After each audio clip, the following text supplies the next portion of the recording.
Welcome to a brand new season of Talkin Baseball. I've got Joel Sage, and I am Jason Andera of Midco Sports, and it's time to kind of dust off the plate and get ready for some baseball, Joel.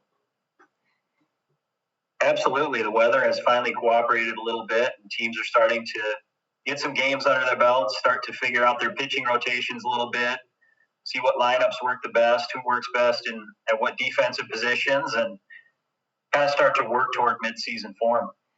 Excellent. Well, the official South Dakota High School Baseball Association rankings don't come out for a little bit, but I've put together my power rankings, and Joel is here to help me break those down and discuss. And we're going to start in Class A. Brand new rankings as of Wednesday, and I've got Washington still at number 1. They have the one loss this year. They split with Yankton. Number 2, I've got Yankton with their only loss coming to Washington. And then we've got good teams, Harrisburg, Brandon Valley, Jefferson. I'm not sure where we belong as far as the rest of that mix goes. But you've been out and seen a few of these teams. Let's start with Washington. Not dominant, and I don't think there are any dominant teams in this class, but they've been the most consistent so far. They're off to a great start, and I did see them Friday night against Fargo Davies. We got to call that game out at Harmadon for the border battle. And then I did see them last night over in Brandon at First National Bank Field. And they're playing well. I said it before, and I'll say it again. They're an experienced team that really knows how to win. And you look at that top of the order, you look at Dylan Rippentrop, Miles Reese, Bryce Ronkin, Tristan Fitzsimmons. That's a pretty good place to start offensively, and they seem to be able to put some runs up. And then they got a brilliant pitching decision from Bryce Ronkin last night. And Friday night, Carter Gosher was good too. He went 4 innings, I think struck out 9. Last night, Ronkin picked up the CG and had 12 strikeouts, so he was dialed in. Yeah, so far a team that's been hitting it well. They've been getting the timely victories and just been finding a way to win. A team that's made the state tournament the last 2 years, but have come up short in each of those last 2 years.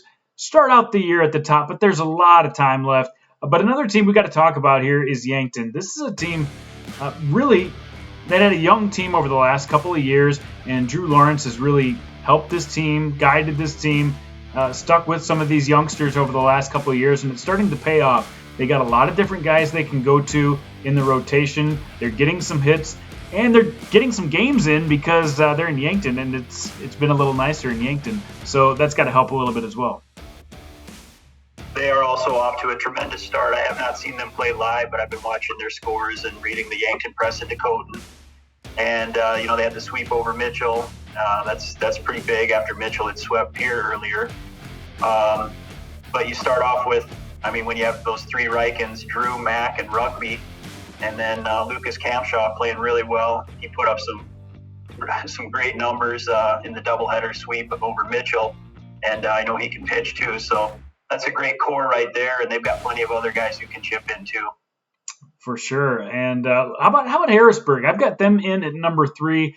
They took out Lincoln last week in a good win. We didn't know a lot about the pitching staff here, but they've brought a couple of players who have done a really good job in Eli Kokinge and Braxton Kusler. And, they always bring the bats, especially in that hitter's park in Harrisburg.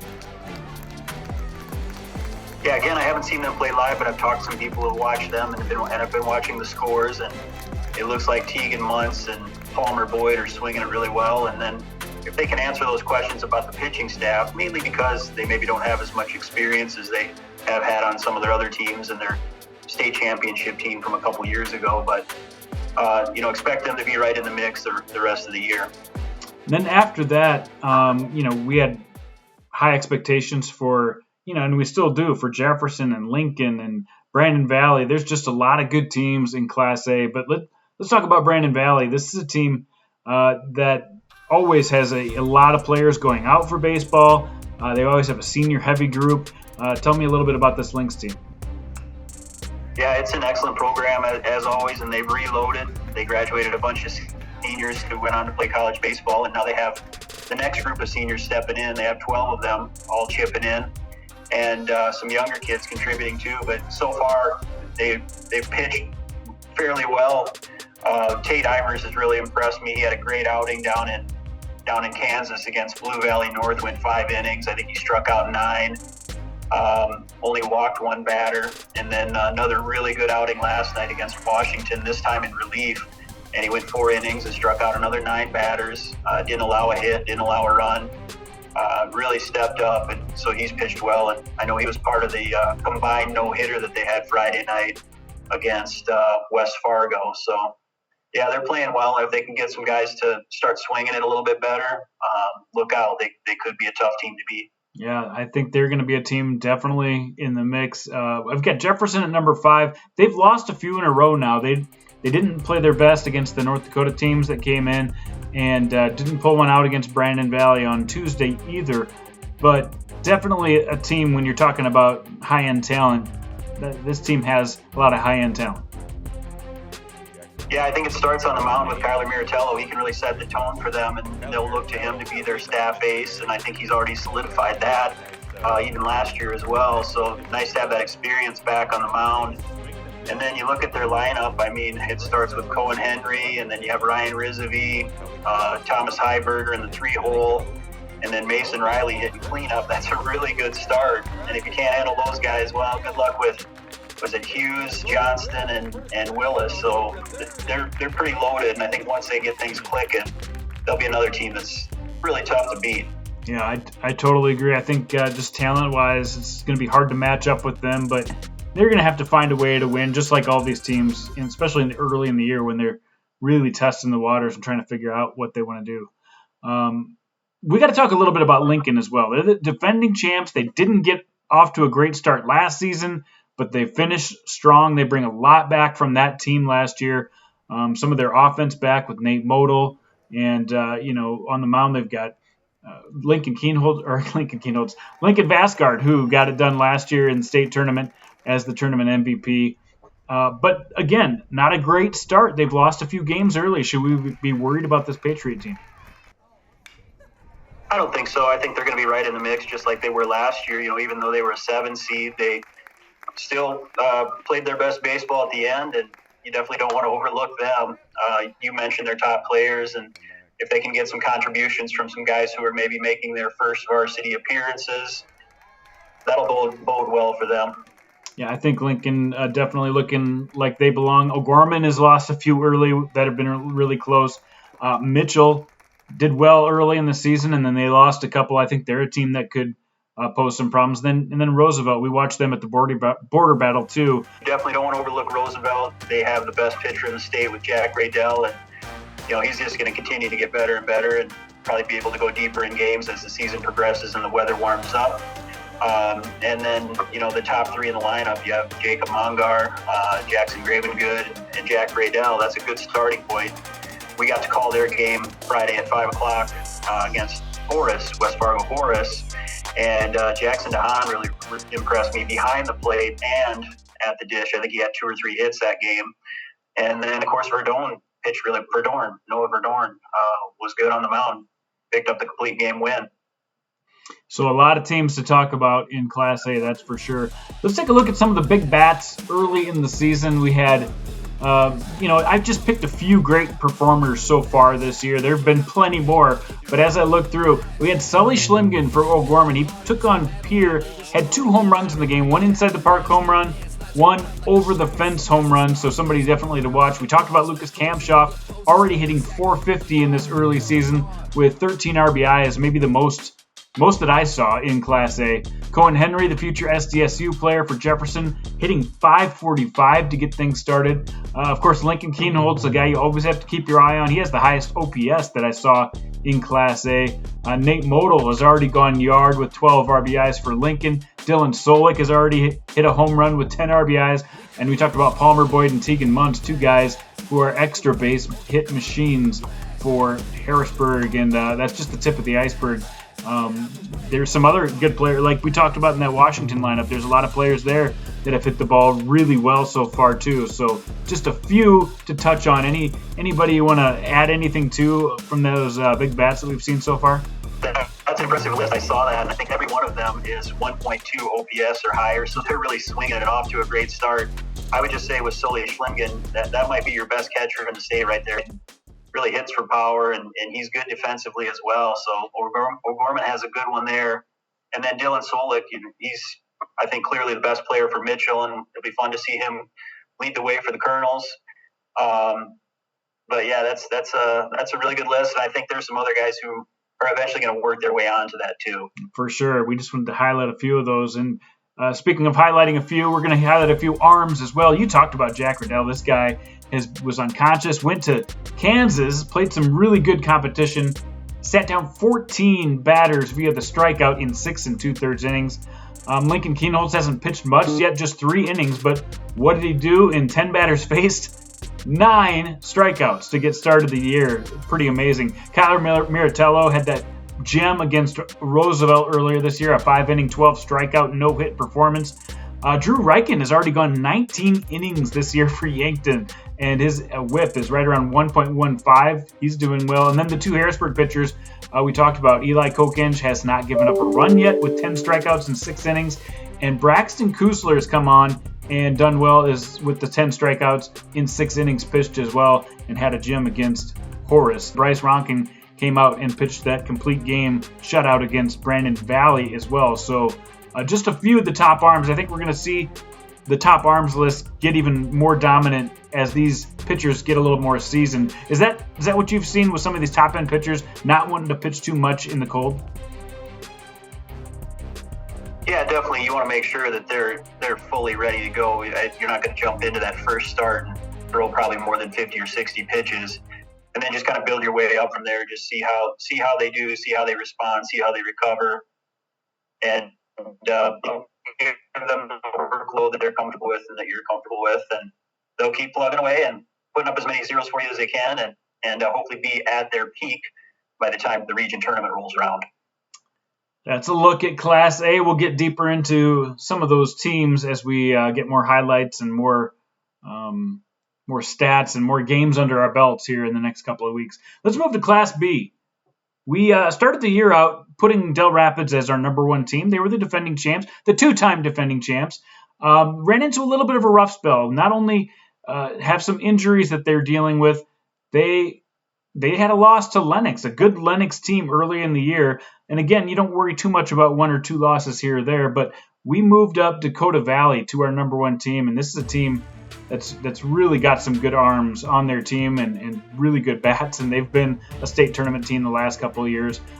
Winter Colomb at 3, Lennox, I moved up to number 3 with that win over Del Rapids to 4, and Bonham Avon, another really good team in the top 5. Class B in general, I think we're going to have a really good year again. And at the state tournament, you get those 8 teams, and it feels like almost anything can happen once we get there.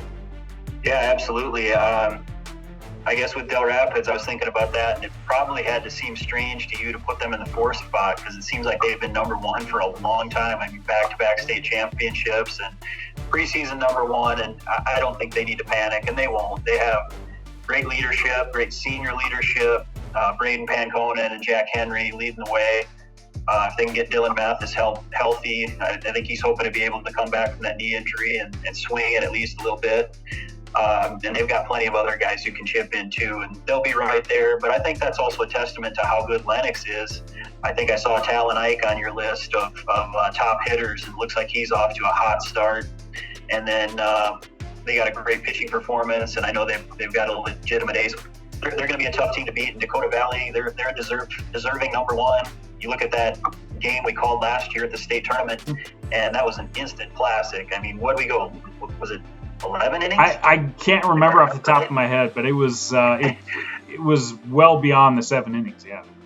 Yeah, and then the year before it was a really close. I think 2-1 or 1-0 semifinal matchup between Dakota Valley and Del Rapids. So. Yeah, that's going to be a fun season and to kind of see who emerges and see if anybody can knock off Del Rapids or Del Rapids can kind of bounce back from the slow start and win that 3rd title. Yeah, I think they'll definitely be in the mix, but I extended my list down to 10 because at the beginning of the year, it's so hard to tell who's going to be good. I'll just rattle those off right now. I've got T in at 6. They're definitely an improving team as they compete in Class B. Would love to get to a state tournament for the first time. Redfield area, Howard, Platte Geddes, and Madison. Even Madison lost a ton of seniors, but they've got a very deep team, very deep program where they can bring up a lot of players. And I think by the end of the year, you're going to see that team definitely in the mix. Let's talk about those bats that we were talking about, the Class B bats. And some of these numbers they're kind of crazy, Joel. Great starts to the year. Eric Solomon of Redfield area comes from Hitchcock Tulare. He's already hit 2 bombs this year and barely has been put out. Same thing with Riley Rochedo. He's 7 for 8 from the plate so far with 4 extra base hits and a homer, just crushing the ball. Jackson Hennies has led Dakota Valley in hitting so far. Aiden Barfus hitting over 600. Seth Seabright from Redfield area already hit a bomb. Talon Ike, you talked about him, 1,300 OPS, couple extra base hits, hitting over 600. Mason Stubbe's kind of taken that role for Del Rapids as their main hitter in the meat of that order. He's already had 4 RBIs and hitting 400. Logan Boom, same thing for T area. I think there's a lot of hitters in that T area lineup, but he has been outstanding. And then Lucas Mork already has put one over the fence as well, and he has been an extra base machine for Madison. A lot of good bats in Class B, and I know they face not quite the same pitching as Class A, but it's still impressive to see those numbers. It is. I mean, some of those you look at them and you'd say those are video game numbers or softball numbers, but I mean they're even beyond that almost. But at Class B, I mean, I think you look at those lineups and you say, okay, good luck getting that guy out. But then, you need to have a little bit of depth. You need some guys who can get on in front of him and maybe some guys who can protect that guy a little bit, who can hit behind him. So if they have that, then you're talking about a team that can punch their ticket to the state tournament and maybe even make a run. Exactly, and a lot more big bats throughout the state, but those ones just popped off the page. Let's talk about those pitchers now in Dakota Valley. We already mentioned Dakota Valley, and we know that Jake Prushniak has been one of the best in the state. He has continued to do that, and he's come in a save situation twice and nailed the door down. 21 strikeouts in 9 innings pitched so far. But how about Bo Palama, his teammate, hasn't given up an earned run in 10 2/3, 20 strikeouts. So between those guys, 41 strikeouts in 19 innings. Just crazy. Logan Winkler has been on the mound for Bonham, hasn't given up a run yet, and he's got 14 Ks in 8 innings of work. Isaac Bombas, another guy for Lennox, has really become one of their aces so far out of the gates. Lucas Mork, we saw him on the big bats. He's also pitching very well with 7 innings of shutout baseball, 10 strikeouts on the year. Aiden Balchi, 10 Ks in just 4 innings pitched, so he's been mowing them down. And then Boston Williamson for T area, a team again that has a lot of good talent on the mound. He's got 15 Ks in just 10 innings of work. But those Dakota Valley duo, that really is dominant pitching when you can get 41 strikeouts in 19 innings of work.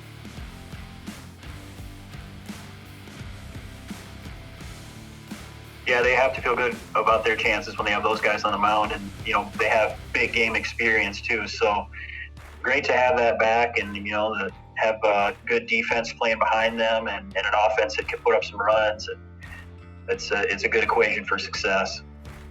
We've got a lot of baseball to look forward to here in the next week. It's going to be so fun. I looked at your first week's rankings and then compared them to this week's rankings. There's already a lot of shuffling, and I think there's going to be a lot more as the season progresses, and it's going to be fun. You just never know what's going to happen. You look at, we've talked about it before. 2 years ago, we had a 4-seed win it all. Last year, we had a 7-seed win it all. So right now, teams are just going to do the absolute best they can to get the highest ranking possible, win as many games as they can, and put themselves in a decent position, but also realize that, hey, anything can happen, and we're just going to keep building toward that region tournament in about the 3rd weekend in May and be ready to go. And before you know it, that's going to come right at us. But we will be back in 2 weeks to give you the next issue of Talkin Baseball, where Joel and I will go through the rankings again and give you an outlook of what to expect as we hit May already. So for Joel Sage, I'm Jason Andera. We'll see you in a couple weeks.